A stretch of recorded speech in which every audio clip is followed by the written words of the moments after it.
Pour commencer, je tiens à féliciter les trois chefs d'État. Leur façon de se comporter, qu'on le veuille ou pas, qu'on les aime ou pas, ça indique qu'ils représentent une grande mémoire africaine, à tout point de vue. Dans le comportement humain, dans les décisions politiques, économiques, c'est des êtres humains hors pair, permettez-moi le terme. Parce que dans une période d'ébullition, et regardez individuellement pris, même nous-mêmes, nos propres problèmes, comment des moments on n'arrive pas à faire face, on n'en parle pas, gérer un État.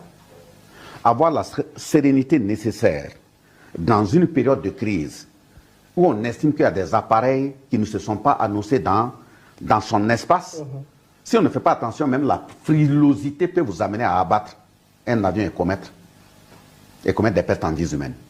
Donc moi je tiens à saluer leur grandeur d'esprit et le sang-froid avec lequel la situation a été gérée. Et ce n'est pas le camarade président, capitaine Ibrahim Traoré, qui a fait même la première sortie. La première sortie est venue du président de la Confédération des États du Sahel. C'est lui qui a signé le communiqué.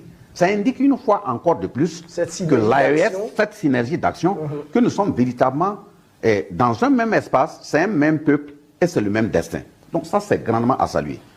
La deuxième action à saluer, c'est la réaction des peuples du monde, en commençant par le peuple nigérian.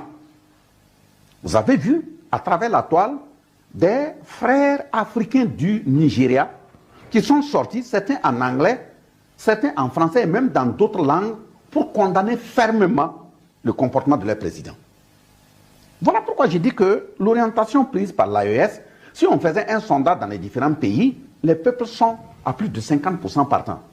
Ça aurait pu être une situation où les peuples allaient même au niveau du Nigeria, par exemple, dire que ce qui a été fait par leur président ou bien leur pays, là, c'est correct. Ce sont eux-mêmes qui ont commencé à condamner. C'est vrai que l'élément sur lequel je vais me prononcer, je n'ai pas de preuves et je m'en réserve beaucoup, parce que ça peut être, je ne sais pas si c'est l'intelligence artificielle, où on a montré même des personnes s'affronter par rapport à cette situation, parce que ce n'est pas normal qu'un appareil du Nigeria se retrouve dans l'espace aéusien. Ce n'est pas que, je l'ai dit aussi en introduction, que ce n'est pas que l'AES s'isole. Je pense que dans une telle période, pour traverser un espace, il y a des données, il y a des comportements, il y a des attitudes, des principes à observer. Le troisième élément qu'il faut nécessairement saluer après les peuples du monde, en commençant par le peuple nigérian, c'est le peuple burkinabé. Il aurait pu aller dans tous les sens. Vous avez vu dans des pays, quand il y a des dérapages, on commence à s'en prendre aux compatriotes même du pays qui est ciblé.